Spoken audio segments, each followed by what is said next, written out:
So good afternoon to all of you. Once again, now we are going to begin with the chapter called as ionic equilibrium. इस chapter के अंदर हम लोगों ने बहुत कुछ कंटिन्यू किया था प्रीवियस सेशन में. तो आज हम स्टार्ट करने वाले हैं from the common ion effect. कहाँ से स्टार्ट करेंगे? Will start from the common ion effect. सो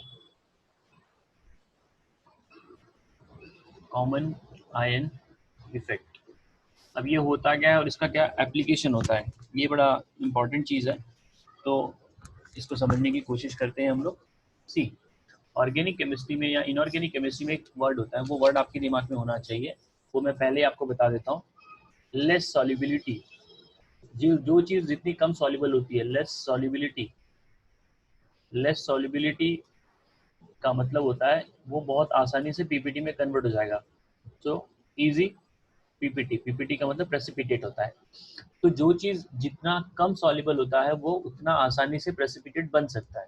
तो ये वर्ड आप माइंड में रखना. लेस पीपीटी मतलब इजी, लेस सॉल्युबिलिटी मतलब इजी पीपीटी. जो जितना कम सॉल्युबल होगा वो उतना आसानी से प्रेसिपिटेट बना के आपको दे देगा.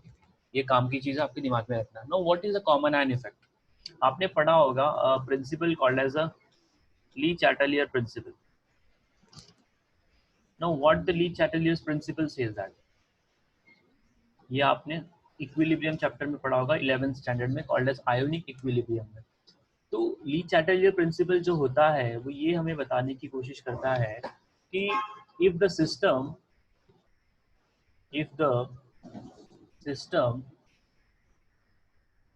is in equilibrium,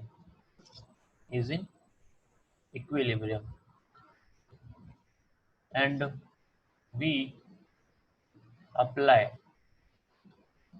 stress. ये स्ट्रेस का मतलब क्या होता है?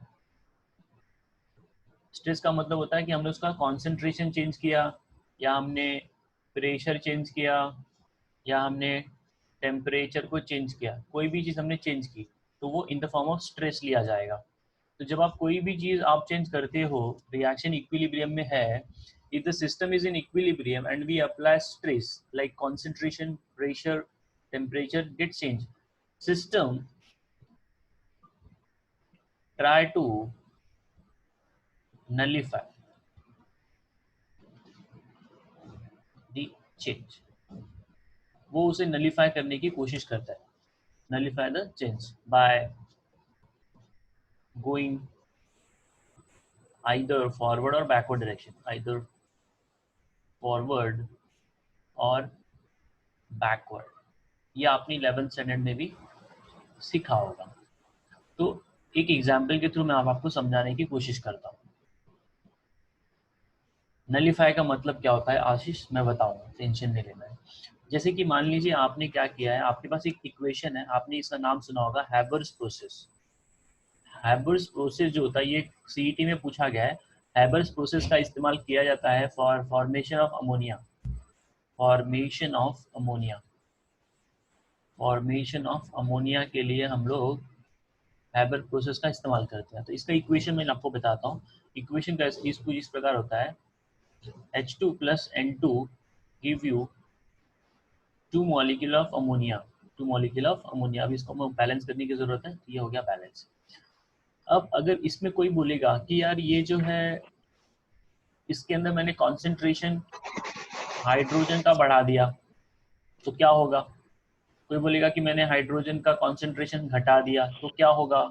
तो आप जब उसकी कॉन्सेंट्रेशन को चेंज कर रहे हैं either by increasing or decreasing, तो रिएक्शन क्या हो जाता है? It gets disturbed. Like if I am standing somewhere and किसी ने मुझे धक्का दे दिया. तो जब मुझे कोई धक्का देगा तो क्या होगा? मुझे एक फोर्स फील होगा, तो मैं उस फोर्स को एडजस्ट करने की कोशिश करूंगा. या तो आगे जाऊंगा या तो मैं पीछे जाऊंगा. तो आगे जाना या पीछे जाने का मतलब या तो रिएक्शन फॉरवर्ड हो रहा है या तो रिएक्शन बैकवर्ड हो रहा है. तो यहाँ पे भी वही चीज हो रही है. जब आपने हाइड्रोजन की कॉन्सेंट्रेशन को चेंज किया तो रिएक्शन जो था इक्विलिब्रियम में. इक्विलिब्रियम का मतलब क्या? It is like a forward as well as a backward. So as the reaction is getting forward or it is getting backward, वो किसकी वजह से फॉरवर्ड जाएगा, किसकी वजह से बैकवर्ड जाएगा? मान लीजिए अगर आपने इसके अंदर हाइड्रोजन की कॉन्सेंट्रेशन बढ़ा दी, तो आप मेरे को ये बताइए ये हाइड्रोजन को कंज्यूम कर रहा है कि हाइड्रोजन को ये रिलीज कर रहा है?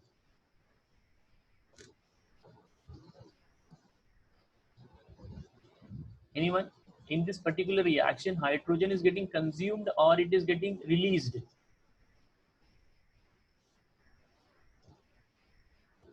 कंज्यूम किया जा रहा है. Very good Ashish. So as the hydrogen gets consume, मतलब जैसे आपने इसके अंदर हाइड्रोजन बढ़ाया, हाइड्रोजन गैस इज एडेड, आपने इसके अंदर हाइड्रोजन गैस ऐड किया, तो हाइड्रोजन का कॉन्सेंट्रेशन जो है वो बढ़ गया. तो जब कॉन्सेंट्रेशन बढ़ गया तो मतलब जो अमाउंट था वो लेफ्ट हैंड साइड ज्यादा हो गया. तो लेफ्ट हैंड साइड अगर कोई चीज ज्यादा हो जाएगी मतलब कैसा, वो इक्विलिब्रियम नहीं है. फिर इक्विलिब्रियम का मतलब दोनों का बैलेंस 50-50 होना चाहिए. तो जब आपने हाइड्रोजन इसके अंदर बढ़ा दिया तो रिएक्शन जो है ना वो टूवर्ड्स लेफ्ट साइड आ गया है. तो अब वो क्या करेगा, वो फॉरवर्ड जाने की कोशिश करेगा. क्यों फॉरवर्ड जाने की कोशिश करेगा? क्योंकि उसको फिर से इक्विलिब्रियम में आना है. तो वो फिर से फॉरवर्ड जाएगा और जो आपने एक्स्ट्रा हाइड्रोजन ऐड किया है वो कंज्यूम कर जाएगा और अमोनिया गैस बना देगा. So as a hydrogen gas is added, reaction is a forward, reaction is a forward. ये आप लोगों ने 11th स्टैंडर्ड में सीखा होगा chapter called as chemical equilibrium में.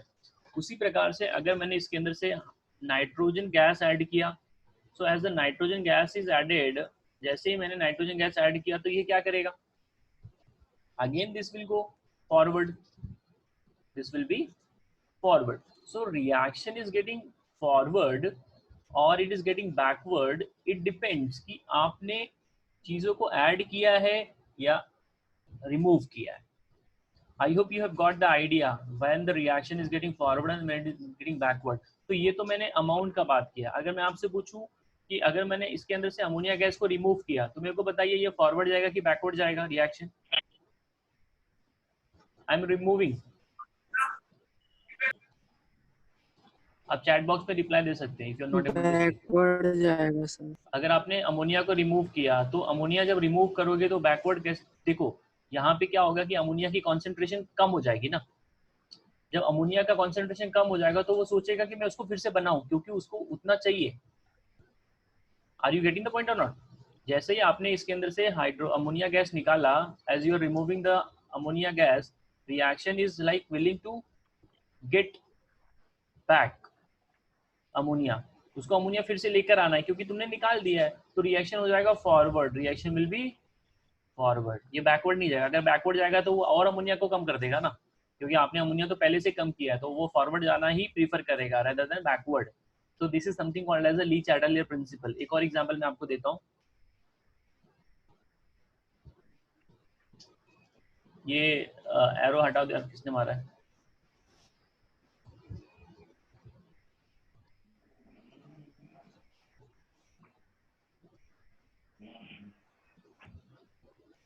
एरो हटाएगा नहीं, ठीक है. एक और एग्जांपल देख लीजिए. जैसे कि आपने लिया है ये रिएक्शन कार्बन प्लस ऑक्सीजन, ये कंबशन का रिएक्शन है. क्या है? कंबशन. इसको छोड़ देते हैं. Will take another example because it is only forward. Combustion जो होता है वो फॉरवर्ड ही होता है, बैकवर्ड नहीं जाता है. जैसे कि हम लोगों ने लिया है A प्लस बी है, एक रिएक्शन ले रहा हूँ मैं, ये आपको C प्लस डी देता है, C प्लस डी देता है और साथ में हीट भी देता है. क्या देता है? हीट. तो ये हीट प्रोड्यूस कर रहा है, हीट प्रोड्यूस कर रहा है. अगर हीट है ना, heat is a part of product. Heat अगर प्रोडक्ट में आ रहा है तो वो रिएक्शन कौन सा होता है भाई? वो होता है एक्सोथर्मिक. बहुत सही, फैंटास्टिक. अगर heat is a part of reactant then we call it is a endothermic. Endothermic मतलब रिएक्शन जो है ना वो ठंडा फील हो जाएगा. जैसे कि आपने क्या किया, ग्लूकॉन डी का जो ग्लूकोज जो होता है, ग्लूकोज को अगर आपने पानी में मिला दिया तो पानी जो होता है वो थोड़ा सा कूल हो जाता है. आपने ये एक्सपीरियंस किया होगा. आपने नॉर्मल वाटर लेना है, नॉर्मल वाटर के अंदर जब आपने ग्लूकोज का पाउडर मिला दिया तो वो थोड़ा सा ठंडा हो गया. मतलब ये एग्जाम्पल है एंडोथर्मिक का. और जब आप कोई चीज़ बर्न करते हो, जैसे कि आपने लकड़ी को जलाया या कोल को बर्न किया, तो वो क्या करता है, वो हमको CO2 देता है प्लस वाटर देता है और वेरी इंपॉर्टेंट थिंग हमको एनर्जी देता है. तो वो एनर्जी को रिलीज कर रहा है, इसका मतलब एक्सोथर्मिक है. तो अब जरा ध्यान से देखिए, when the heat is a part of product, जब हीट है ना वो प्रोडक्ट का पार्ट होता है, तो उस समय आप अगर उसको हीट कर रहे हैं, you are giving the heat, do you think it is going forward or backward? What do you say? अगर आप इसको गर्म कर रहे हैं, रिएक्शन फॉरवर्ड जाएगा कि backward? Heat is a part of product, heat जो है ना वो प्रोडक्ट का पार्ट है, तो हीट अगर प्रोडक्ट का पार्ट है तो रिएक्शन एक्सोथर्मिक रिएक्शन है। तो एक्सोथर्मिक रिएक्शन के अंदर अगर कोई बच्चा बोल रहा है कि सर मैं इसको हीट कर रहा हूँ, तो रिएक्शन फॉरवर्ड जाएगा कि बैकवर्ड?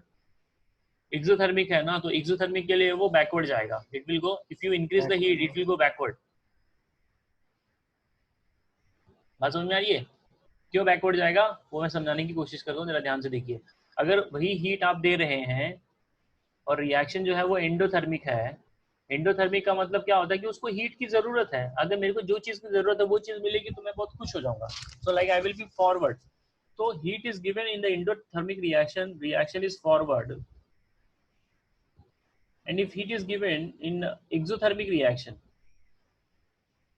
अगर वही एक्सोथर्मिक रिएक्शन में हीट दिया जा रहा है तो वही रिएक्शन जो है वो बैकवर्ड कर जाएगा। So I hope everybody got the concept of exothermic में forward and the backward. Does anyone have any doubt? Please ask me, किसी को अगर कोई डाउट है तो प्लीज पूछिए। सर बोलिए। ये जो आपने एग्जांपल लिया था ग्लूकोज को वाटर में डाले तो कूल हो गया, हाँ, फिर वो तो एक्सोथर्मिक होगा ना, उसमें से हीट निकल जाएगा तो। नहीं नहीं, हीट तुमको गर्मी फील होगी कि ठंडी फील होगी उसके आधार पे तुमको बोलना है वो एक्सो है कि इंडो है। तुमको ठंडा लगता है कि गर्म लगता है जब ग्लूकोज को पानी में मिक्स कर देते हो तो?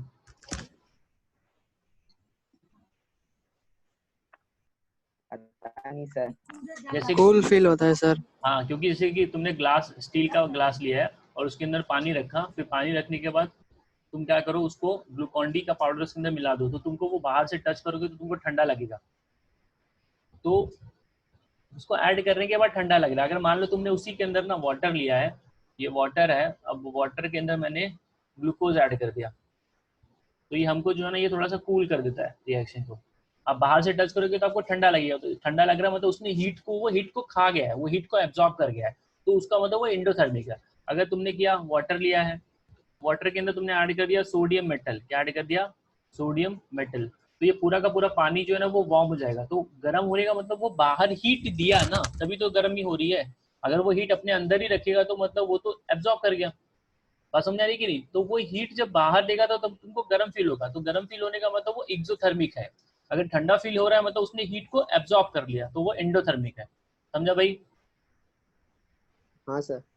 यस और नो? Yes sir. ओके, तो ये तो बात होगी तुम्हारे रिएक्शन की फॉरवर्ड होता है कि आपका बैकवर्ड होता है। तो अब हमको जो यहाँ पे डिस्कशन करना है वो डिस्कशन करना है कॉमन आयन इफेक्ट का। तो कॉमन आयन इफेक्ट होता क्या है, तो मैंने आपको पहले तो समझा दिया, Le Chatelier principle. So what is the Le Chatelier principle, that I have already explain you. Now coming back to the chapter, ये तो इक्विलिब्रियम चैप्टर का कंसेप्ट था, वो भी आपके 11th स्टैंडर्ड का। अब हमारा डिस्कशन है what is common ion effect, what is common ion effect, ये बड़ा इंपॉर्टेंट है, इसके आने के चांसेस मैं बोल सकता हूँ काफी ज्यादा। What is common ion? अब आपने क्या करना है, you have to take a weak electrolyte. क्या करना है आपको? वीक इलेक्ट्रोलाइट लेना है। If to be solution of weak electrolyte, आपने वीक इलेक्ट्रोलाइट का एक सोल्यूशन लिया है, solution of weak electrolyte. Example के तौर पे मैं यहाँ पे बोल सकता हूँ वीक इलेक्ट्रोलाइट। तो मुझे एग्जाम्पल दे सकता है वीक इलेक्ट्रोलाइट का? Anyone can give me the example of weak electrolyte?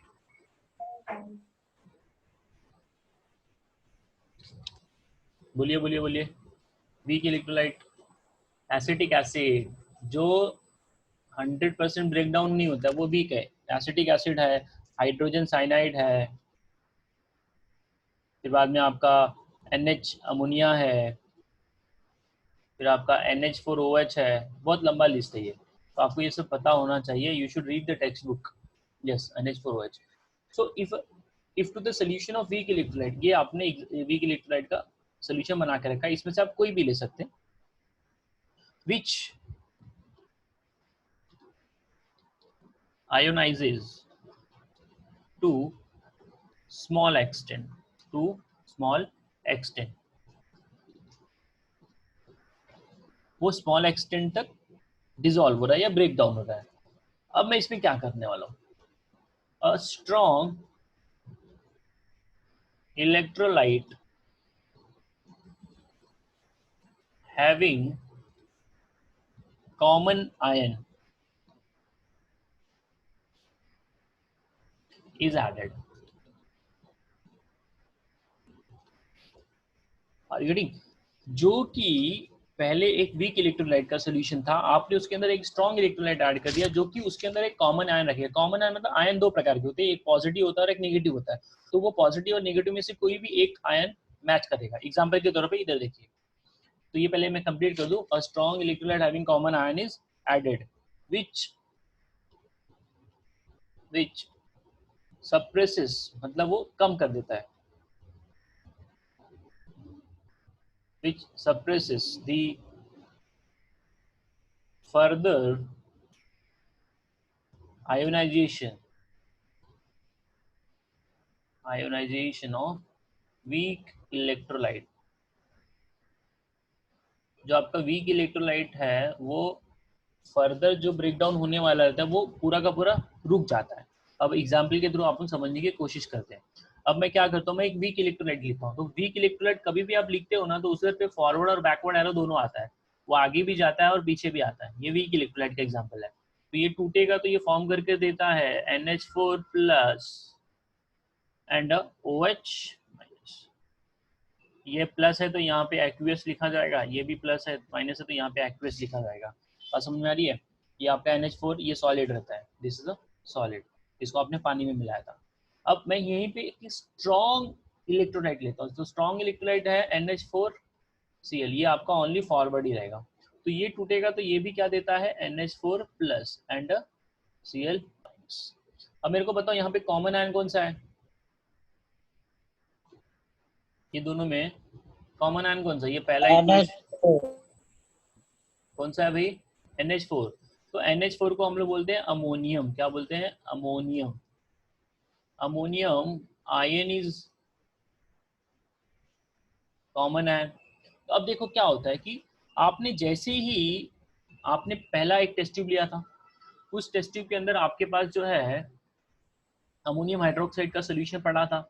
आपने क्या किया, उसके अंदर जैसे ही ये ब्रेक डाउन होता है वो NH4 प्लस बनाता है और OH माइनस बनाता है। जैसे ही आपने उसके अंदर ऐड कर दिया NH4Cl, तो वो भी ब्रेक डाउन होकर अपना आयन दे देता है। तो अब ये जो ऊपर वाला इक्वेशन है इसमें एक चीज दिख रही है, फॉरवर्ड दिख रही है और बैकवर्ड चीज दिख रही है। फॉरवर्ड और बैकवर्ड जब कभी भी दिखता है तो हम लोग वहां पे बोलते हैं there is a equilibrium, there is a equilibrium. तो अब बेसिकली NH4 की मात्रा बढ़ गई है because NH4 is also coming from the second equation. तो जैसे ही NH4 बढ़ जाएगा तो वो तो ऊपर वाला इक्वेशन जो है एक नंबर वाला इक्वेशन वो डिस्टर्ब हो जाएगा। तो वो डिस्टर्ब हो जाएगा तो क्या करेगा, वो रिएक्शन को आगे लेकर जाएगा कि पीछे लेकर जाएगा? बैकवर्ड लेकर जाएगा। तो जैसे ही वो बैकवर्ड लेकर जाएगा तो ऊपर का जो मैंने लाइन बोला है, if the solution of weak electrolyte which ionizes to the small extent, a strong electrolyte having common ion is added which suppresses the further ionization of weak electrolyte। मतलब जो आपका वीक इलेक्ट्रोलाइट ब्रेक डाउन हो रहा था वो और कम हो जाएगा। क्यों कम हो जाएगा? क्योंकि आपने उसके अंदर एक स्ट्रॉन्ग इलेक्ट्रोलाइट ऐड कर दिया है। The one strong electrolyte which you have added that contains a common ion, so because of the common ion effect there is a decrease in a dissociation। Is that everyone got the concept very much clearly or should I repeat? Repeat, sir. Okay. Common ion effect की definition पहले आप orally सुन लीजिए। Common ion ये बोलता है कि आपके पास एक वीक इलेक्ट्रोलाइट था। अब कोई भी वीक इलेक्ट्रोलाइट होता है ना, वो या तो एसिड हो सकता है या तो बेस हो सकता है। तो ये फिलहाल मैंने वीक बेस लिया है। तो वीक इलेक्ट्रोलाइट में कैसा होता है कि वो आपको फॉरवर्ड और बैकवर्ड दोनों एरो दिखाना पड़ता है क्योंकि वो आगे भी जाता है और पीछे भी जाता है। स्ट्रॉन्ग इलेक्ट्रोलाइट में कभी भी ऐसा नहीं होता, वो ओनली फॉरवर्ड ही होता है स्ट्रॉन्ग इलेक्ट्रोलाइट में। तो यहाँ पे क्या हो रहा है कि जैसे ही आपने स्ट्रॉन्ग इलेक्ट्रोलाइट ऐड किया, उसी के अंदर ऐड किया है, वीक इलेक्ट्रोलाइट वाले सोल्यूशन के अंदर ही ऐड किया है। So the moment you are adding a strong electrolyte to the weak electrolyte वाला solution, there is the separation। मतलब जो पहले वीक इलेक्ट्रोलाइट टूट रहा था वो और कम हो जाएगा। क्यों कम हो जाएगा? क्योंकि मैंने अभी ली चैटलियर प्रिंसिपल आपको पढ़ाया। ली चैटलियर प्रिंसिपल के हिसाब से जो चीज बैलेंस है वो बैलेंस में ही रहना चाहेगी। अब यहाँ पे जब तुमने ये 2 नंबर वाला ऐड किया NH4Cl तो उसने NH4 प्लस दे दिया। तो ये NH4 प्लस आने की वजह से जो ऊपर वाला इक्वेशन है 1 नंबर वाला वो डिस्टर्ब हो गया। क्यों डिस्टर्ब हो गया? क्योंकि उसके अंदर किसका कॉन्सेंट्रेशन बढ़ गया? कैन यू से अल्तमाश? तुमने पूछा था ना। NH4 का हाँ, तो कंसंट्रेशन जैसे बढ़ ही गया। NH4+ का कॉन्सेंट्रेशन बढ़ गया तो अब उसको कम करना है ना भाई, तो कम करना है तो आगे जाएगा कि पीछे जाएगा इक्वेशन?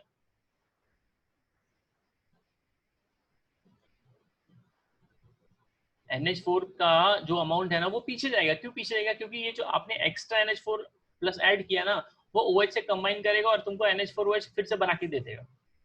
तो कॉमन आयन इफेक्ट की वजह से हो क्या रहा है? कॉमन आयन इफेक्ट की वजह से हो रहा है कि जो आपका पहले आयन टूट रहा था वो और कम हो गया है। There is a separation in the dissociation of weak electrolyte. This is the whole and soul concept of common ion effect. Is it clear to everyone? और एक दो और एग्जांपल मैं देता हूँ और क्लियर हो जाएगा। Yes sir, clear. हाँ, एक एग्जांपल मैं आपको देता हूँ, just a minute. If you have a weak electrolyte like hydrogen cyanide, अब ये हाइड्रोजन साइनाइड टूटेगा तो आपको क्या फॉर्म करके देता है? It give you H+ and Cn-। अब मैं इसी के अंदर ऐड कर देता हूँ HCl, strong electrolyte. There is only forward arrow, ये ऊपर वाला फॉरवर्ड भी है और बैकवर्ड भी है, ऐसा समझना। तो ये ब्रेक डाउन होके देगा H+ एंड Cl-। अब इसमें क्या हो गया कि H+ की मात्रा बढ़ गई है तो ऊपर वाला इक्वेशन डिस्टर्ब हो जाएगा, ये वाला, दिस विल गेट डिस्टर्ब। तो जैसे ही H+ आपको एक्स्ट्रा मिल रहा है उस एक्स्ट्रा H+ की वजह से ऊपर वाला जो इक्वेशन है हाइड्रोजन साइनाइड वाला वो डिस्टर्ब हो जाएगा। तो वो जब डिस्टर्ब हो जाएगा तो वो कोशिश करेगा कि यार मेरे को जो एक्स्ट्रा H+ मिला है ना वो मेरे को कम करना है। तो वो कम करने के लिए क्या करेगा? साइनाइड से कंबाइन करके रिवर्स में HCl बना देगा। तो there is a separation, there is a separation in dissociation of weak electrolyte। जो वीक इलेक्ट्रोलाइट था उसका डिसोसिएशन के अंदर कमी हो जाता है। So I hope you have got the concept of common ion effect. Yes और नो? यस सर, समझा।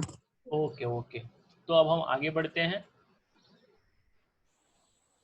सी वेरी इंपॉर्टेंट थिंग नाउ, ये सब अभी आपको ना इसमें पूछा जाता है, कॉम्पिटिटिव एग्जाम में पूछा जाता है, जो भी मैं डिस्कस कर रहा हूँ।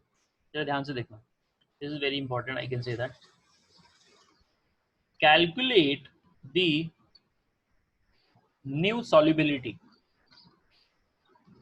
New solubility. मेरे को बोलो कॉमन आयन इफेक्ट की वजह से सॉल्युबिलिटी बढ़ेगी कि घटेगी? कोई मुझे बता सकता है?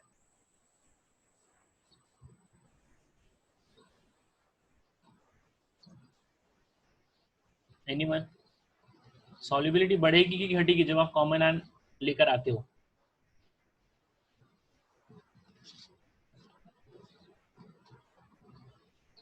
Anyone can respond me? Ashish, you are telling it will increase. Common ion की वजह से सॉल्युबिलिटी, अभी सोचो ना, अभी तो मैंने क्या बोला, सॉल्युबिलिटी में तो समझते हो वो ज्यादा सॉल्युबल होगा कि कम सॉल्युबल होगा? अभी तो पता है जब कॉमन आयन बढ़ता है ना तो उसका जो डिसोसिएशन है, डिसोसिएशन जो, जैसे देखो क्या होता है कि जैसे तुम्हारा NaCl टूटेगा तो जब NaCl टूटेगा तभी तो वो वाटर में जाके डिसॉल्व होगा ना भाई। जब वो टूटेगा ही नहीं तो वो डिसॉल्व होने का सवाल ही नहीं उठता है। तो जितना ज्यादा डिसोसिएशन उतना ज्यादा सॉल्युबिलिटी, जितना कम डिसोसिएशन उतना कम सॉल्युबिलिटी। तो यहाँ पर क्या हो रहा था कि there is a depression in the dissociation. I hope you have got the concept. तो due to common ion effect, due to common ion effect there is decrease in ionization. Ionization बोल सकते हैं या फिर आप इसको डिसोसिएशन भी बोल सकते हैं। क्यों? क्योंकि वो इक्विलिब्रियम डिस्टर्ब हो जाता है तो वो बैकवर्ड चला जाता है। तो अब हमको ये देखना है, क्योंकि ये ऑलरेडी कॉम्पिटिटिव एग्जाम में पूछा हुआ क्वेश्चन है कि उसको कैसे हम लोग ये करते हैं। तो इसको मैं पहले पढ़ाऊंगा फिर मैं इसको एंड करके फिर हम लोग रिजॉइन करेंगे, because we have only 10 minutes left for this. So what is the new solubilities after addition of common ion effect? तो इसको जरा एक कंसेप्ट के थ्रू समझने की कोशिश करेंगे। फटाफट जरा देखिए, ये बहुत ही इंपॉर्टेंट चीज है। ये सब आप लोगों को टेक्स्ट बुक में नहीं दिया है, just I am covering for the competitive exam point of view. See, और आप लोगों को टेक्स्ट बुक पढ़ना चाहिए, पढ़ेंगे तो बहुत अच्छी बात है।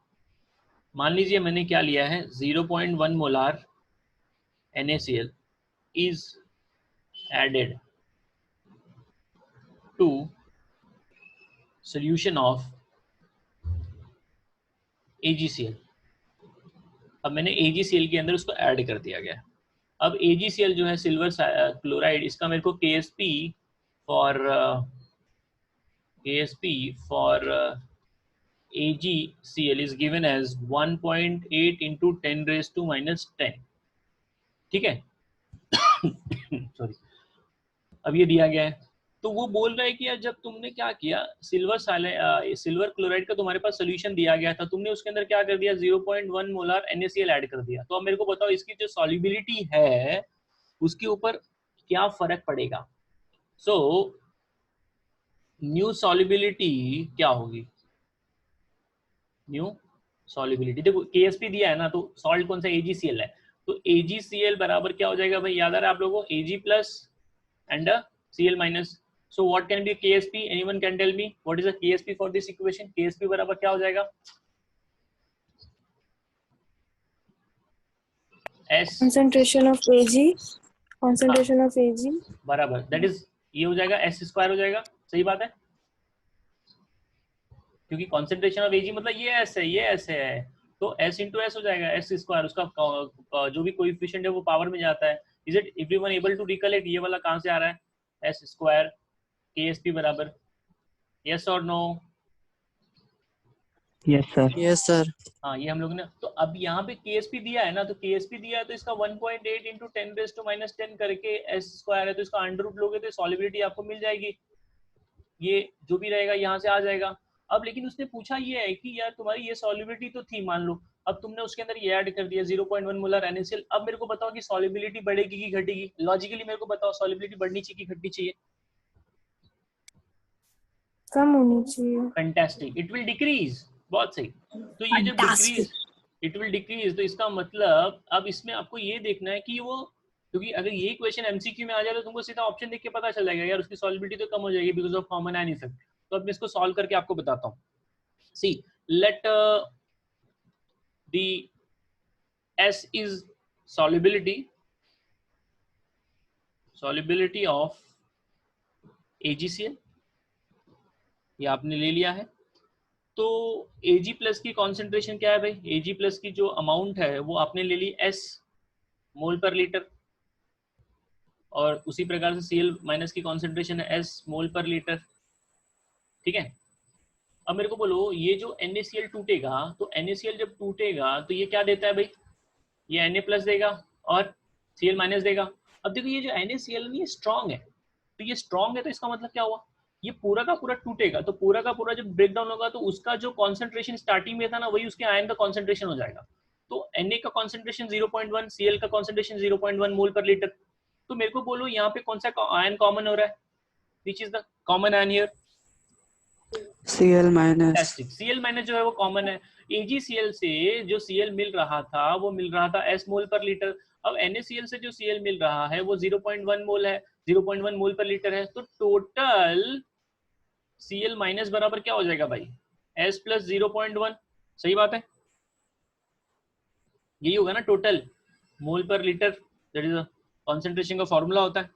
अब आपने KSP का फॉर्मूला करना है, KSP बराबर क्या होता है, Ag का कॉन्सेंट्रेशन इंटू Cl का कॉन्सेंट्रेशन। Ag का हम लोगों ने वैल्यू पुट अप करना है, तो Ag का वैल्यू क्या था भाई, क्या हम लोगों ने लिया Ag का वैल्यू S लिया है ना, तो S यहाँ पे रख दीजिए, S इंटू Cl का नया वैल्यू क्या है भाई, Cl का तो बच्चा बोलेगा S है, लेकिन Cl तो दो जगह से आ रहा है, एक AgCl से आ रहा है और एक NaCl से आ रहा है, तो Cl का जो कॉन्सेंट्रेशन है वो है S प्लस 0.1, सही बात, हाँ या ना। Yes sir.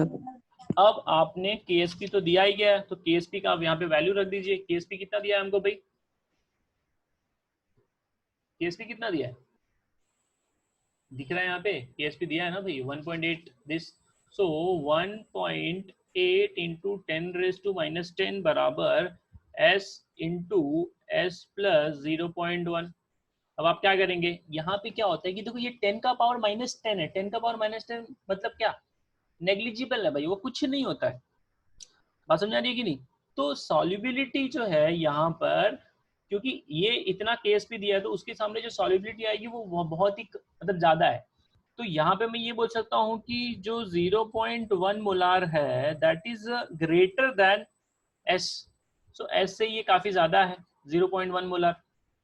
ये जो 0.1 मोलार है ये तुम्हारा कहाँ से आ रहा है, Cl से आ रहा है। तो जो Cl वाला वैल्यू मिल रहा है NaCl से, वो AgCl वाले के Cl से ज्यादा है।